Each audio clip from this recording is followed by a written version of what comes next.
sika tikatibobvunza chikomana chitikunza chakalikisa mavidhiyo chikomana ndio uri kunzwa kalikisa mavidhiyo kaiwa levels kotiudze kanyaya yacho.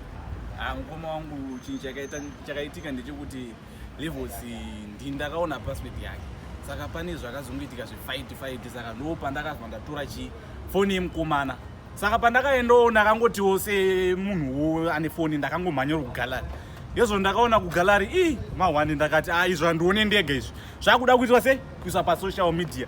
Ndo pandakangosenderawo chimufana changu, pane chimufana changu icho chinogara kumatapi, ndo chandakazva ndachipawo chimukomana chakabva chatanga kutenderedza, saka ndo kufamba kwakaita news. Aiwa, saka rikatidze mafanzi mukomana explain ndofunga mazvinzira mega.